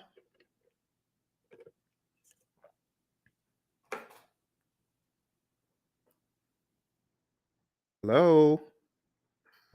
Everyone's quiet. Okay, I don't bite. All right, so the artifacts I was looking for from the world of Agile is your product backlog, your sprint backlog, and your increment or PSI. In the world of predictive, I was expecting the baselines and the plans pretty much. They're possible artifacts. We could also say our burn charts are artifacts from the world of Agile and things such as that. There are other things we could include. All right, managed communications is the next one. Pretty much managed communications, the communication knowledge area, and then engage stakeholders pretty much the stakeholder management knowledge area that we've taken a look at. Okay. Don't forget, there's some really important stuff in the Agile Practice Guide as far as the incremental agile predictive iterative mantra, knowing when one is better than the other. So if there's a low degree of change, but there's a high frequency of delivery, it's incremental, stuff like that. This image is going to help you master. Again, know your Scrum, know your Scrum, know your Scrum inside out. Read the Scrum Guide. Make sure you go to scrumguides.org. As I recommended earlier, read it, go through it, go to Ken Schwaber's website, scrum.org, and make sure you take some of his Scrum basic assessments. They will really help you get very firm in Scrum. And don't forget the PMI's Agile Practice Guide, page 18, table 3-1. This is a table that you do, in my mind, absolutely need to know before your exam. And when it comes to the world of risk, just understand that risk can be positive or negative. Like in this image, we have, okay, the mouse gets the cheese. Well, that's a positive risk. Or the trap gets the mouse. Okay, it's a negative risk. But from whose perspective? From the perspective of the mouse. But what if we're talking about the homeowner? From the homeowner's perspective, what if the mouse gets the cheese? That's negative. So you always have to put on your perspective hat. Speaking of hat, the mouse is wearing a hat. So what strategy has the mouse adopted from this? Well, the answer would be mitigate. The mouse is trying to mitigate. Okay. Let's move on to the final domain. The final domain in this narrative, my friends, is a business domain. And in the business domain, we have 4 tasks. Number 1, plan and manage project compliance. Make sure that you are complying. Do not comply, because not complying could be bad. We're going to hear from our buddy Roy very quickly here. He's going to share an agile perspective of compliance. Let's hear what Roy has to say. So Roy, is this a good word in agile space? Well, maybe it's a necessary word. We certainly don't like it, but it is functionally correct. It is technically the correct word to use. But we do want to make sure that we're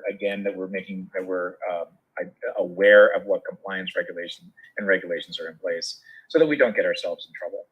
But I also want to stress that there are actually times when we might intentionally decide not to be in compliance. I've done a lot of work in the finance space, insurance space, and sometimes they're actually having those conversations of, okay, there's a new regulation that just came down the pike. Is it cheaper for us, for at least for right now, to go do that and go make sure that we are compliant, or should we just pay the fees for a period of time and do that work later? So those discussions they're valid discussions, especially when no one's being hurt. It's not about that. It's more about this regulation. We just can't get to it right now. It's going to cost us more to do it now versus later. So there's sometimes those discussions happen, but those things are planned. They're understood. There are lots of discussions. Same basic needs, in an agile project as you would in a traditional project. It doesn't really change that much. But again, the difference is how we do it. We make sure that the teams are very aware of the compliance and regulatory needs, and that they understand them very clearly, so that we don't necessarily have to do reviews to identify compliance. We are encouraging the teams to be compliant always. That's a big difference. All right, good words from our buddy Roy. And like I said, if you want more of Roy and I's training coaching, going down to hpmexam.com, we have tens and tens of hours of both of us going back and forth talking about this stuff over and over again. You could go on to tinyurl.com/elite PMP. You'll be able to join the Udemy course where we have PMBOK 7. We just go to town on PMBOK 7, and you can watch all of those videos there. All right, moving on. Let's go back, and we're talking about business domain. Next thing is evaluate and deliver project benefits and value. So in the world of the PMI, they've become hypersensitive to the concept of benefits and value and outcome. It's no longer just about deliverable. Moving on to task 3, evaluate and address the external business environment changes for impact on scope. This is what a good product owner should be doing. A good product owner should always be scanning the boundaries and saying, what has changed in the environment? How does that affect our project? That needs to be the question. All right. as usual, I want to hear from my buddy Roy about environmental impacts. He always has such great wisdom to share. So let's listen to what my buddy Roy has to share. I hope the sound is coming across properly. It's a little bit different from Zoom's, this mechanism I'm using. So do let me know if you're able to hear the sound of Roy's voice. Let's listen. I'm glad to talk about the backlog. That's a very positive change. Obviously, observing and monitoring and all that sort of thing is really not that much different than you would do. That's a business thing. Your product management community, if you have one, they would be doing these sorts of things. And that part doesn't change. The part that does change, though, is that we're able to make those changes a lot faster. So if something is happening in the market, we don't have to wait 6 months or a year to implement it because of current projects. We change it now, or as early as is practical anyway. And the main reason that we can do that is because it's less impact to our schedule, less impact to our projects. We can make those changes a lot faster with significantly less impact to our project. All right, back to you, Phil. All right, awesome stuff from our buddy Roy. So now you understand the concept of the environmental changes and their impact on scope. We've got one more, and we're going to be done for the night. We're going to be done. So here's your last chance. Type in any questions you have. I'm sorry if you are typing in questions and I'm not seeing them. This is a different platform, so even though it's live, I am unable to see if you have chatted in anything. It's not coming through. You might want to go to LinkedIn and try, because a few moments ago, Lawan was chatting in and it did work for her on LinkedIn. So if you're typing in and it's not working, I am sorry. All right, let's go on to the final one, and it's support organizational change.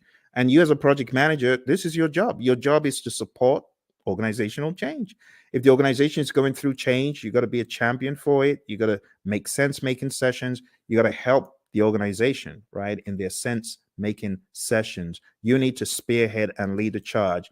As it says here in what we have in 3.4, it says assess the organizational culture. That's number one. Number two, evaluate the impact of the organizational change to your project. And finally, evaluate the impact of the project to the organization. And then you got to determine required actions either way. That's the general idea. We're going to hear from our buddy Roy, and then we're going to wrap this up. So our buddy Roy is going to talk about organizational change from the world of Agile. Let's hear from Roy. So Roy, how do we think about supporting organizational change from this perspective? Yeah, this is huge in the Agile space. And the main reason is to enable Agile to work properly, you need to change the organizational culture. It has to happen. To support things like, experimentation and the ability to fail and removing impediments as quickly as possible. All of these things may be contrary to the way that your organization is set up and contrary to the culture. So as project managers, as scrum masters, you need to be evangelists and champions of the process and encourage that change by educating your leaders, educating your business partners, your stakeholders, making sure they really understand what this is all about. Organizational change, let's say this, the biggest barrier to Agile adoption is organizational culture. So if you're looking for one thing that's going to be your biggest problem, it's the organization itself, the culture of the organization. So you need to pay particular attention to that, because you're going to see behaviors that are more traditional in an Agile environment. But in an Agile environment, those traditional behaviors don't work, right? If you're expecting to see things the same way, do things the same way, and just do Agile, you will fail. It will not go well for you. You may get some benefits, but eventually you're going to start seeing where the organization is going to get in the way, and you will start very quickly falling back into traditional approaches because this Agile thing doesn't work here, right? And it's not that Agile can't work there, it's that your organization is just not changing to allow it to happen. All right, Phil, back to you. Awesome stuff as always from my buddy Roy, my Agile coach. Thank you, Roy. And with that, my friends, we are done. Or are we? There's one little piece left that I like to throw in at the end, just to help you see how far we have come. Because when I tell you we've climbed 1,000 mountains, you better believe it. We've climbed so many mountains that you won't even believe. When you see the roadmap of everything we've done tonight, you won't believe how much we've done. We've done a boatload of stuff. We've done so much stuff. It could actually be a little bit mind-boggling to you. So what I like to do at this point, I like to show like a roadmap of all the intricacies of the PMP exam. So let me just go over them one by one. First of all, we've talked about the world of predictive. We've talked about the world of agile. We've talked about the people, process, and business domains. We've talked about Scrum. We've talked about Kanban. We've talked about the Agile Manifesto, talked about the Agile Manifesto values and principles. And then I've shown you PMBOK 7. I've shown you PMBOK 6. I've shown you the 12 principles and the 8 domains. Wow. My goodness. Okay, let's put it all into perspective. I'm going to show you one more image to bring it home. This is going to be the coup de grace. It's going to help you see everything in one place. Okay. But are you ready? I hope you are. This is going to go pretty deep. Let's take a look. I call this the PMP mind map. PMP mind map. And this mind map encapsulates the entire journey. I think at the end of it, you'll probably appreciate all the work you have been doing, actually. All the work you've been doing to succeed on your PMP, you're going to see it come to light here. All right. Here we go.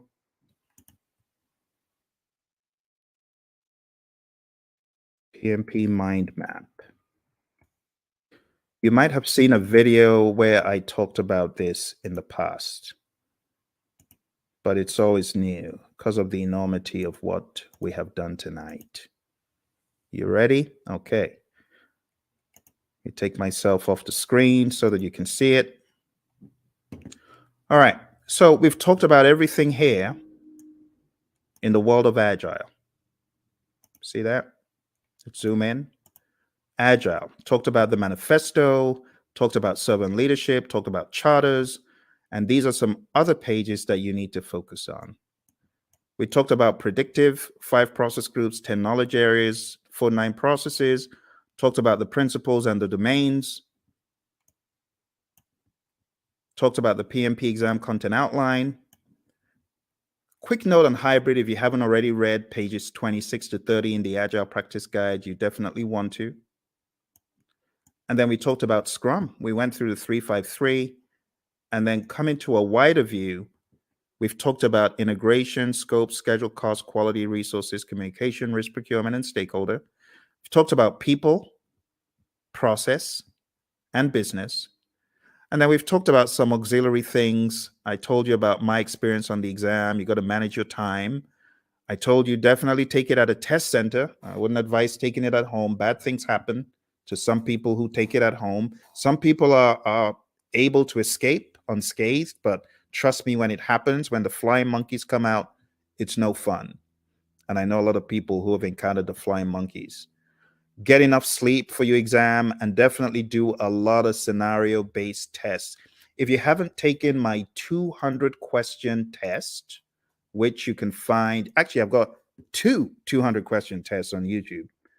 If you haven't taken them, I highly advise that you do. I'm going to put them in the chat. Do that. So, well, my friends, thank you very much for joining me. I appreciate it. You take care, and don't forget, check out all the links, hpmexam.com, tinyurl/elite PMP, and tinyurl.com/elite CAPM. All right? You take care. All the very best.